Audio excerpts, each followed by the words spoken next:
ദൈവത്തിന്റെ അതിപരിശുദ്ധമായ നാമം വാഴ്ത്തപ്പെടുമാറാകട്ടെ. നാൾ തോറും നമ്മുടെ ഭാരങ്ങളിൽ ചുമക്കുന്ന നസ്രയനായ യേശുവിന്റെ നാമത്തിലുള്ള പ്രഭാത വന്ദനത്തെ ഇന്ന് പകലിലും എൻ്റെ പ്രിയ അഭിഷിക്തന്മാരോടും സഹോദരങ്ങളോടും കൂടപ്പിറപ്പുകളോടും സുഹൃത്തുക്കളോടും അറിയിക്കുന്ന നിങ്ങൾ എല്ലാവരും ആയിരിക്കുന്ന മേഖലകളിലൊക്കെയും ദൈവകൃപയോടും ദൈവിക സമാധാനത്തോടും കൂടി ആയിരിക്കുന്നല്ലോ. ദൈവം നിങ്ങളെ അനുഗ്രഹിച്ച് വർദ്ധിപ്പിക്കട്ടെ എന്ന് ആത്മാർത്ഥമായി പ്രാർത്ഥിച്ചുകൊണ്ട് എല്ലാ ദിവസവും ധ്യാനിക്കുന്ന പോലെ ഒരു തിരുവചനത്തിലേക്ക് നമുക്ക് നേരിട്ട് പ്രവേശിക്കാം. ഈ മാസം തുടർമാനമായി നാം കേട്ടുകൊണ്ടിരിക്കുന്ന കൃപയുടെ സന്ദേശമാണ്. അങ്ങനെയെങ്കിൽ ഓരോ മെസ്സേജുകളും കേൾക്കുന്നതിനനുസരിച്ച് അധികം ദൈവകൃപ നിങ്ങളിൽ പകരട്ടെ എന്ന് ആത്മാർത്ഥമായി പ്രാർത്ഥിക്കുന്നു. ഒത്തിരി പേരുടെ മെസ്സേജുകൾ എനിക്ക് വരുന്നുണ്ട്. ഈ മെസ്സേജ് കേട്ടതിന് ശേഷം അധികം ദൈവവചനത്തിലും ദൈവകൃപയിലും നിലനിൽക്കുവാൻ കഴിയുന്നുണ്ടെന്ന് കേൾക്കുമ്പോൾ എനിക്കും വല്ലാത്ത ഒരു സന്തോഷം ദൈവം തരുന്നുണ്ട്. ദൈവം നിങ്ങളെയും നിങ്ങളുടെ കുടുംബത്തെയും നിങ്ങളുടെ തലമുറകളെയും നിങ്ങളുടെ സമസ്ത മേഖലകളെയും ഇന്ന് പകലിലും അനുഗ്രഹിച്ച് വർദ്ധിപ്പിക്കട്ടെ എന്ന് പറഞ്ഞുകൊണ്ട് എല്ലാ ദിവസവും ധ്യാനിക്കുന്ന പോലെ തിരുവചനത്തിലേക്ക് നമുക്ക് നേരിട്ട് പ്രവേശിക്കാം. അതിനാധാരമായി യിരെമ്യാ പ്രവാചകന്റെ പുസ്തകം 31-ാം അധ്യായം അതിന്റെ 2-3 വാക്യങ്ങൾ യഹോവ ഇപ്രകാരം അരുളി ചെയ്യുന്നു: വാളിന് തെറ്റി ശേഷിച്ച ജനം മരുഭൂമിയിൽ കൃപ കണ്ടെത്തി. ഞാൻ ഇസ്രായേലിന് വിശ്രാമം വരുത്തുവാൻ പോകുന്നു. യഹോവ ദൂരത്ത് നിന്ന് എനിക്ക് പ്രത്യക്ഷമായി അരുളി ചെയ്തത്: നിത്യസ്നേഹം കൊണ്ട് ഞാൻ നിന്നെ സ്നേഹിച്ചിരിക്കുന്നു, അതുകൊണ്ട് ഞാൻ നിനക്ക് ദയ ദീർഘമാക്കിയിരിക്കുന്നു. സ്തോത്രം. ഇന്ന് പകൽക്കാലം ഇസ്രായേൽ ജനത്തെ നോക്കി സ്വർഗം വിളിച്ചു പറയുന്ന മരുഭൂമിയിൽ ദൈവത്തിന്റെ കൃപ അവർ കണ്ടെത്തുവാൻ ഇടയായി തീർന്നു.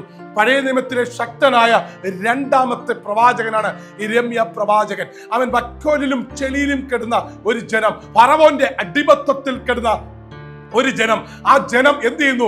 ഒരു സ്വാതന്ത്ര്യം ലഭിക്കാതെ അടിമനുഖത്തിൽ അകപ്പെട്ട് അവന് അടിമയായിക്കൊണ്ട് വർഷങ്ങളായി അവൻ സ്വാതന്ത്ര്യം ലഭിക്കേണ്ട അവസരങ്ങൾ ഉണ്ടായിരുന്നിട്ട് പോലും അതെല്ലാം നഷ്ടപ്പെടുത്തി വീണ്ടും അടിമയായി ജോലി ചെയ്തുകൊണ്ട് അവരുടെ കണ്ണുനീരും നിലവിളിയും സ്വർഗം കേട്ടോ. അത് കേട്ടതിനു ശേഷം മോശയെ അവർക്ക് നായകനാക്കി വെച്ച് മരുഭൂമിയിലൂടെ വഴി നടത്തുകയാണ്. അവൻ പിറുപിറുക്കുന്ന ഒരു ജനം മരുഭൂമിയിലൂടെ വഴി നടത്തുമ്പോൾ അവർക്ക് വേണ്ടുന്ന സകലതും ആ മരുഭൂമിക്കകത്ത് ദൈവം പ്രൊവൈഡ് ചെയ്തു. മാറായിലെ വെള്ളത്തെ മധുരതരമാക്കി മാറ്റി. അവൻ കാടപ്പക്ഷിയുടെ ഇറച്ചി കൊടുത്ത് അവരെ പരിപോഷിപ്പിച്ചു. തീക്കൽ പാറയിൽ നിന്ന് വെള്ളം കൊടുത്ത് അവരെ ക്ഷീണമകറ്റി. അതിലെന്തിനേറെ പറയുന്നു, ഓരോ ദിവസവും മഞ്ഞിൽ പൊതിഞ്ഞ ദൈവകൃപ അനുസരിച്ചുള്ള കൊത്താമ്പരി പോലത്തെ ദോശയടങ്ങുന്ന മന്ന കൊടുത്ത് അവരെ ദൈവം പോറ്റി പുലർത്തി. അവരുടെ വസ്ത്രം പഴകിപ്പോയില്ല, ചെരുപ്പ് അല്ലെങ്കിൽ അത് പഴകിപ്പോയില്ല, അവർ ക്ഷീണിച്ചു പോയില്ല. പകൽ മേഘസ്തംഭവും രാത്രി അഗ്നിത്വനുമായി അവരെ വഴി നടത്തി. ആ ദൈവത്തിന്റെ കൃപ എത്ര വർണ്ണീയമാണ്. ദൈവം അവരെ വഴി നടത്തി, നേരിട്ട് വഴി നടത്തി. അവരുടെ മേൽ ആ ദൈവത്തിന്റെ കൃപ ചലിക്കുവാൻ തുടങ്ങി.